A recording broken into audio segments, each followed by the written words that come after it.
Okay, let's look at some Shapiro crap. The border. The Dems' very And I serious haven't been Kamala to problem. Europe. And I mean, I don't. Jesus Christ.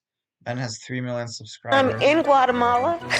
We should have a conversation about what's going on in Guatemala. How Kamala can Harris so is many fucking horrifyingly bad at this. The Democratic Party is finding itself with a bit of a Kamala Harris problem. Now, this problem was pretty obvious when she completely ditched out in the middle of the primaries. After having held the lead, you'll remember after the first primary debate in which she called Joe Biden, now the man that she declares to be the greatest living human, a racist.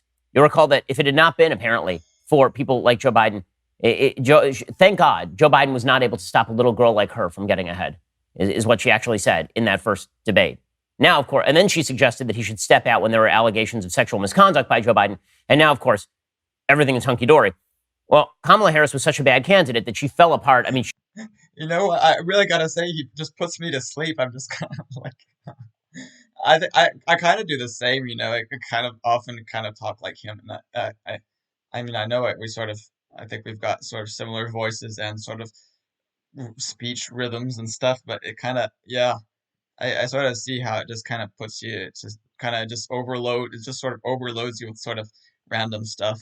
she really just blew up on launch when she was a candidate for the presidency back during the primaries. Now, Joe Biden, because she is black and a woman, and again, he said this, okay? This is not anybody implying some sort of motive here. He said openly he was going to pick a black woman, and then he picked a black woman. So those were qualifications that he himself selected. And he selected it because he wanted the identity politics crowd to know that he was serious about all of his priorities. There's only one problem. Joe Biden is addled and nearly 80. And there's very little expectation that he's going to run for re-election. And the Democratic Party is not going to have the ability to oust Kamala Harris in favor of anybody else because she's just going to attack anyone else as trying to oppose her on the basis of her race and her sex. So the Democratic Party has a serious Kamala Harris problem. Okay, well, that is actually a fair point. I gotta say, like, because you know, I would have hoped for a sort of more candidate that actually does more. But at this point, Biden's actually being pretty good. But obviously, there's still, you know, like moderate right wingers. Although obviously they've actually proven to be pretty good. I mean, Biden has pushed for lots of good stuff, in fact. So I mean, honestly, I'm happy with Biden. But yeah, I mean, you know, Kamala has a pretty like, you know, shady record of doing some sort of pretty nasty, sort of you know, oppressive stuff. So obviously, it would be nice to have, and really, it would be nice to have somebody who just like tries to, you know, reduce inequality even more, especially with through basic income and through like taxing rich people a lot more.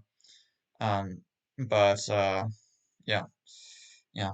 Um, Maybe. Well, in any case, I'm hoping that there'll just be a third party. I don't like the Democratic Party, and I just would like to see a third party. So like I mean, obviously, I would want a party with my policy positions. So you know, that would be a goal for me. Like, you know, if I'm just setting, you know, sky's the limit. So yeah, that would be a goal for me. Is just you have the idiots in the voting for Republicans and for Democrats, and then actual sensible people voting for my thing, for the Universal Party. And the biggest problem is she's terrible at this. She is just horrifying at politics. It demonstrates truly how there's this great idea out there that in order to reach the top of American politics, you have to be good at things. Let the last several decades disabuse you of that notion. No, you don't. You can be a complete dunderheaded moron and make it to the top of American politics. You can be utterly incompetent on camera. Yeah, yeah. Very ironic that you are saying this. And be at the head of American politics. In fact, you can be not only nearly senile, but barely able to speak English, and you can become president of the United States. Again, Trump, Trump, anyone? It's a great country.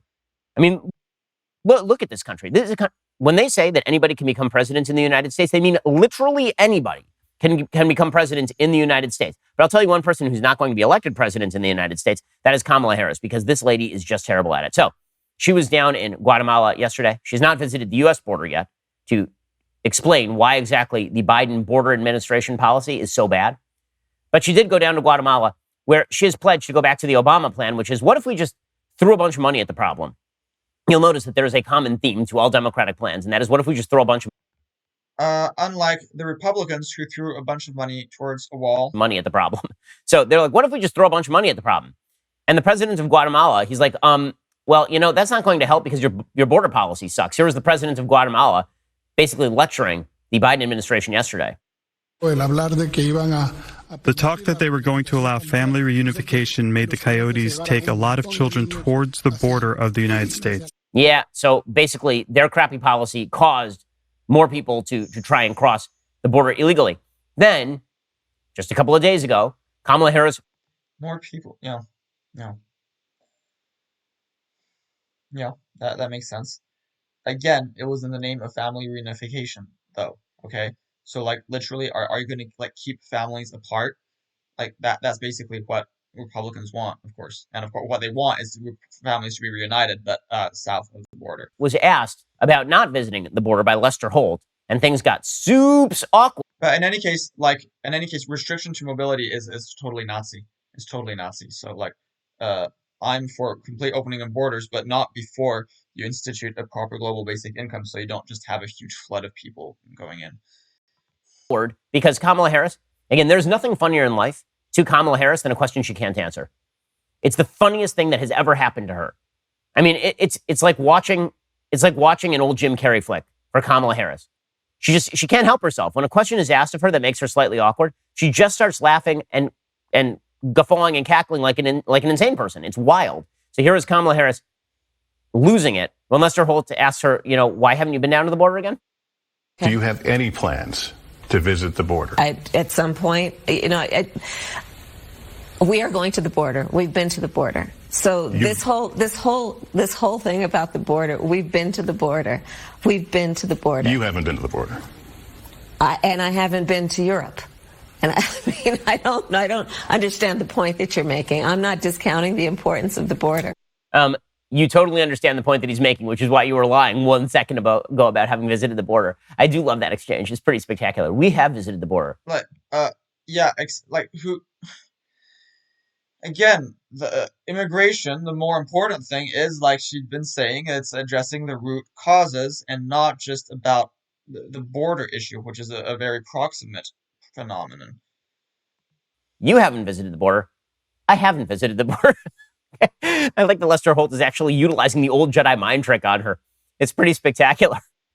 Those who are weak of mind. I mean, like, really, really wild stuff. So she got shellacked over this, of course, because she should be shellacked over this. The reason that she hasn't visited the border is because she doesn't want an awkward photo op of having to walk among cells that are filled with small children because of her administration's terrible border policy. Okay. Yeah, except that stuff started with like the Trump thing. That was the first people who started putting people into cells. Okay, but the real takeaway here is that Kamala Harris is horrifyingly bad at this. She's just an untalented politician. She is. I understand. She got elected senator in California. Okay, I don't know. Yeah, I know. Some people just like the sort of the glib. I know lots of people just apparently vote on the basis of a person's glibness, which I don't. I mean, I just look at their policy proposals and just vote based on that. And I really just don't give a shit about anything else. A Democrat to be elected senator in California, actually, it turns out is not all that tough because California is a one-party state. Again, she's really not very good at this. And then she doubled down on being not very good at this. So she was asked again about visiting the border. And once again, you have to think that there is some sort of almost neurological trigger when she is asked a question like this. She was asked about visiting the border. It's awkward. And she starts to laugh again. Listen, I've been to the border before. I will go again. But when I'm in Guatemala, dealing with root causes, I think we should have a conversation about what's going on in Guatemala. Hilarious. Again, she just can't stop herself. She cannot. Okay, well, this has led to some awkwardness for the administration. Jen Psaki, it is pretty amazing that the administration hasn't just been like, okay, fine, send her to the border. Jen Psaki over at the White House was asked about this, and she's like, maybe she'll go to the border. Look, seriously, just I don't even follow. I'm just starting to follow normally I don't follow current affairs, because I know it's just idiocy, right? What I care about is the bigger issues, and nobody is taking care of them. So I'm just here to get people to sort of think about things in terms of the bigger issues, and I don't really like I'm not don't care about this little small fluff. Like I say, just give everybody a decent basic income, and then open all borders, and everything is solved. Okay, that is literally it. And let's end it with that.